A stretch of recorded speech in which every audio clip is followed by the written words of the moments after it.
what's happening? Paul Ingram here, Collie Center. In today's training, we're going to be working our second series of staff spins, which is our behind the back spins. And this is where we get to exchange the stick between our hands, okay, going both directions. So we have our horizontal behind the back, and we also have our vertical behind the back. So when we go into our staff spins, guys, number one thing that we need to understand is that these are not necessarily fighting moves. These are coordination and conditioning development moves. So it's really important in Collie that we have not only strong and flexible wrists and a good strong grip, but we also need the endurance of that strength and flexibility as well. Because when we get into a lot of these more advanced manipulations, and we're starting to flow for a long extended period of time, we need to make sure that we have good strength in our wrist, in our grip, good flexibility in the tendons, in our wrists, and then also the endurance. Okay, so these are coordination and conditioning types of training. This is very commonly what I have found in Filipino martial arts, kind of neglected. And it's really, really important that you bring this type of training into your Collie, because it's you need to condition this little tiny part of the body. It gets neglected all the time, but it's used so much. All right, so let's go ahead and break down these techniques and take a look at them. Now, before we get into number 2 spins, you need to have our first spins down, which is our downward figure 8 and our upward figure 8. Okay? So if you do not know those, I'm going to go ahead and put a link right below in the description to that video where I've taught those. I'm going to put it at the end of this video, and I'll go ahead and pop it up here on the screen so you can go and get those lessons, master those moves, and then come back here for our spins number 2 behind the back. All right, let's take a look at our first behind the back spin out of our second spin series, and this is our horizontal spin. So we're going to be starting this off right here at the downward figure 8. As the staff comes in front of our body, when the palm goes up, I'm going to grab with my left hand palm up. My thumbs are together. I'm going to let go of my right hand. As my left hand continues to spin, brings it to my left side of my body, my thumb is pointing down, and my thumb side is going to come behind my back, and I'm going to grab the staff with my right hand, palm facing away at the small of my back. I'm going to turn around here in a minute, so I'll show you that side here in a minute. Once I grab it with my right hand, my left hand lets go. I'm going to bring this all the way around to the front of my body, and this allows us to go back into our downward figure 8 staff spin, and making sure that the left hand comes back to the plexus. Let's do that again very, very slowly.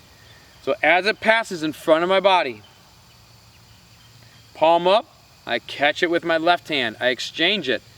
As it moves to the left, my palm is down, my thumb is facing down, I bring that side behind my back, catch it with my right, flip it up back in front of my body, and then I can go ahead and go back into the spin. Or we can stay right here on the horizontal behind the back spin as well. We can just kind of stay right there.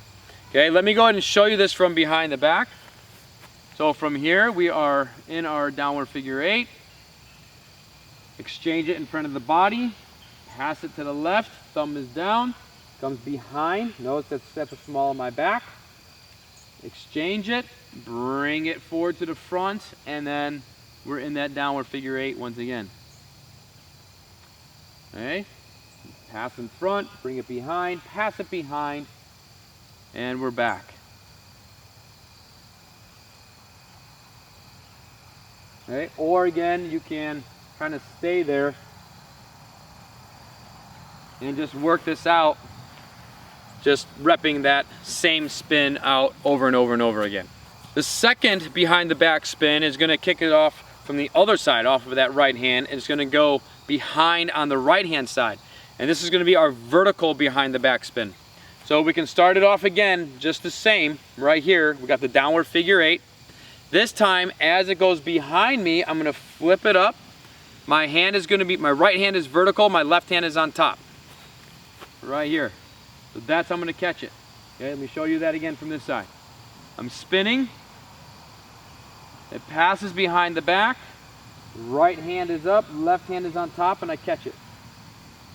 Okay? And then from there, we bring it back around, and then we pass it to the right hand, and then we're back to the right. Right there.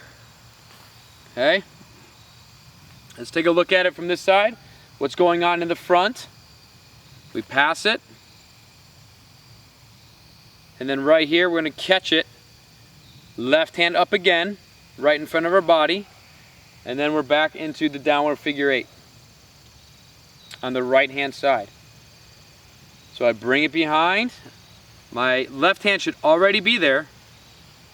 We pass it, catch it with the right, and then we're there. And we can continue this as many times as we want.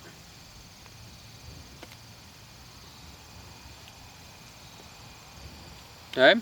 And you can just cycle that through. Or you can break it apart, go into your downward figure 8, behind the back vertical, downward figure 8. So you can start kind of mixing that up. You can also hang out here on your upward figure 8 on the left hand side for a while, and then come out and switch it. Okay? So that is your vertical behind the back spin, staff spin number 2. So again, we have those 2 spins. We have our horizontal behind the back and our vertical behind the back. Right? And you can start bringing these together like that and start training them together.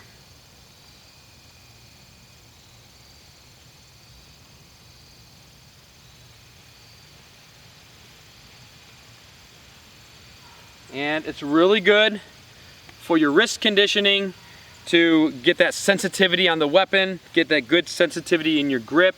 It's good because you're constantly, you have that grip on the staff, you let it go, you're switching to the other side, okay? So you're working these pulsing type of grips, and you're also getting the momentum of the staff to work the rotation of the wrist to develop that flexibility. And I like doing this with my rattan sticks. You can do this with a 4-foot, a 5-foot, a 6-foot, as long as you're not, scraping on the ground, as long as you can clear the ground. And I like using our rattan sticks. They're a little bit heavier, so you start getting some good strength conditioning, and you can start working for a duration of time to increase your endurance of that strength in your wrist and in your grip. This way, when you are flowing around with any of the other areas of Kali, right, your grip never gets tired.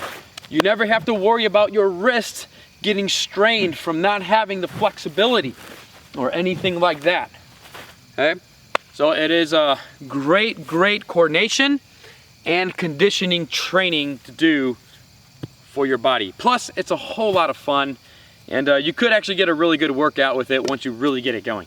Alright guys, I hope you like this. If you like these staff videos, if you like these types of conditioning, coordination, training videos and all that, go ahead and hit the thumbs up button, leave me a comment below, share this video with your Kali friends, and let's get everybody spinning their staff. Just start nice and slow, and then you can always, over time, as you're getting more coordinated and better with the movements, slowly and gradually work on speeding up the movements, and that's going to help really condition your wrists to a whole nother level. Say hi to my nectarine tree right behind me here. This was the first fruit tree that I planted right here in the garden center, so kind of a cool dude right there to hang out with and do some martial arts training with. Alright guys, get on out there, go practice your Kali Center staff spins number 2 behind the backs, and I'll see you guys next time right here for some more training at Kali Center. Alright, I'm out.